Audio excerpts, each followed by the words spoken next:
بسم اللہ الرحمن الرحیم۔ خلاصہ کلام یہ کہ دنیا مچھر کے پر سے بھی زیادہ حقیر ہے اور دھوکے کا گھر ہے۔ دنیا داری امتحان ہے جس کا دورانیہ بڑا ہی مختصر ہے، اور اس تھوڑے سے وقت میں آج رسول اللہ صلی اللہ علیہ وسلم کی پیروی میں اللہ کی اطاعت و بندگی ہی جنت کے حصول کا صحیح ذریعہ ہے، اور یہی وہ کامیابی ہے جس کے لیے عمل کرنے والوں کو عمل کرنا چاہیے، اسی نعمت کے حصول کے لیے مقابلہ کرنے والوں کو مقابلہ کرنا چاہیے، اور اسی دوڑ میں ایک دوسرے سے آگے بڑھنے کی کوشش کرنی چاہیے۔ اللہ بڑی حکمت والا ہے، اور اس کی حکمت کا تقاضا ہے کہ جو لوگ اس کو راضی کرنا چاہتے ہیں، اس کی اطاعت کرتے ہیں، اس کے احکامات ہر چیز پر ترجیح دیتے ہیں، اور اس کے دین کا علم لے کر اس کو نافذ و جاری کرنے کے لیے اٹھتے ہیں، ان کے لیے ایک نعمتوں بھرا سلامتی کا گھر بنائے جسے ہم جنت کے نام سے جانتے ہیں۔ وہ گھر ہر طرح کی محبوب و مرغوب، پاکیزہ و لذت والی تمام چیزوں کا مخزن اور تمام بھلائیوں کا مرکز ہے۔ دوسری طرف جو لوگ اپنی خواہشات اور لذات کو اللہ کی رضا پر ترجیح دیتے ہیں، انبیاء علیہم السلام کی تعلیمات کو جھٹلاتے ہیں، اور اللہ اور اس کے رسولوں اور اس کے دین کے خلاف بغاوت کا جھنڈا لے کر کھڑے ہوتے ہیں، ان کے لیے رب نے عذاب کا گھر بنایا ہے جسے ہم جہنم کے نام سے جانتے ہیں، جو کہ ہر طرح کی مکروہ اور تکلیف دہ چیزوں کا گھر ہے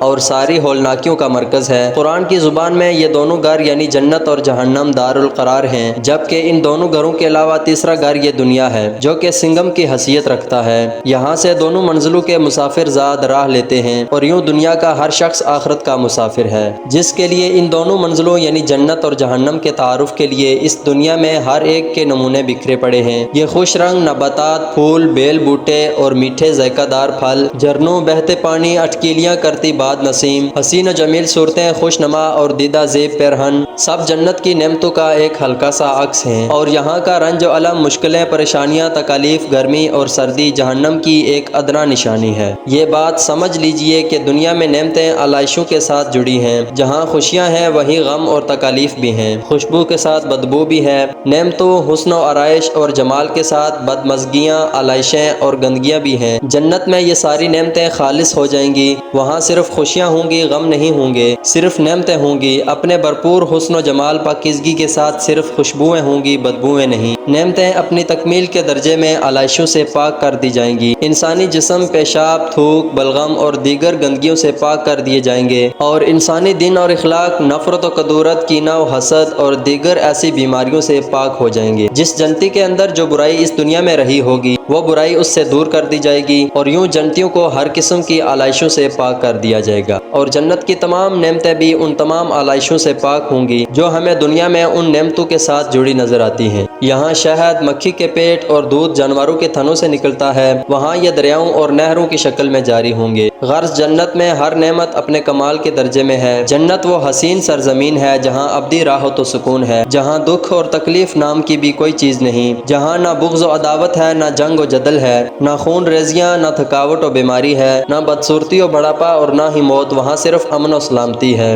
جہاں گھنے سرسبز باغات، رنگ برنگے پھولوں، پھلوں اور پودوں میں صاف پانی، دودھ، شہد اور طرح طرح کے شربتوں کے دریا بہتے ہیں اور چشمے پھوٹتے ہیں، جہاں کبھی نہ ختم ہونے والا رزق ہے، جہاں کے باسی ہیرے، موتیوں، یاقوت اور سونے چاندی کے محلات میں رہتے ہیں، اور اس سرزمین میں اکٹھے ہونے والے خاندان کبھی جدا نہ ہوں گے، جہاں انبیاء علیہم السلام، صدیقین، شہداء اور صالحین کی صحبت میسر ہے، جہاں دلوں میں صرف محبت ہے، ہمیشہ کی جوانی، خوبصورتی، نو عمری اور تندرستی ہے، جہاں ہر تمنا کا پورا کیا جانا ہے، جہاں اللہ کی دائمی رضا و خوشنودی ہے، اور جہاں اپنے پیدا کرنے والے کا دیدار اور اس سے ملاقاتیں ہیں، جہاں کی زندگی وہ زندگی ہے جس کو پانے والا کبھی کچھ اور نہ چاہے گا۔ جنت تو نعمتوں کا گھر ہے جہاں رزق کی فراوانی ہے، جہاں رہنے کے لیے باغات اور محلات ہیں جن کے نیچے طرح طرح کی نعمتیں بہتی ہیں، انسان کو صحت، جوانی، تندرستی، بے فکری اور عافیت میں اپنے خاندان کے ساتھ ہمیشہ رہنے کو اگر ایک غار بھی مل جائے تو دنیا کی بڑی سے بڑی نعمت بھی اس کے سامنے ہیچ ہے۔ اپنے بچپن ہی کا تصور کر دیکھیے، جب ہم بے فکر ہوتے ہیں، ہم پر کوئی ذمہ داری نہیں ہوتی اور نہ ہی خدشات اور سوچیں، زندگی کے اس حصے کا لطف پھر کبھی نہیں آتا، بھلے آپ بعد میں کیسی ہی نعمتوں میں کیوں نہ ہوں۔ اپنی آج کی زندگی پر ہی غور کر لیجئے، اول تو محرومیاں، اور اگر ساری نعمتیں ہوں بھی پھر بھی خدشات انسان کو پریشان کیے رکھتے ہیں۔ جنت میں ایسی کوئی فکر اور پریشانی نہ ہوگی، اور زندگی کا حقیقی لطف تو وہی لوگ اٹھائیں گے جو جنت حاصل کرنے میں کامیاب ہو جائیں۔ جنت دارالسلام ہے، یعنی سلامتی کا گھر، اور اس میں دائمی سکونت اللہ تمام انسانیت میں سے چھانٹ کر ان کو عطا فرمائے گا۔ جنہوں نے اس دنیا میں رہتے ہوئے اللہ کی سلامتی والے دین یعنی اسلام سے محبت کی، اسے اپنے اوپر جاری و ساری کیا اور اس کے فروغ و نفاذ کے لیے کوششیں کی، انہی کوششوں کے صلے میں انہیں ہمیشہ رہنے کو وہ معاشرہ نصیب ہوگا جو اسلام یعنی سلامتی والا معاشرہ ہوگا۔ اللہ سے دعا کیجئے کہ وہ ہمیں بھی اپنے انہی پسندیدہ لوگوں میں شامل فرمائے جن کو وراثت میں ایسی حسین و جمیل جنت اور جینے کو ایسی بہترین زندگی ملے گی۔ آمین ثم آمین۔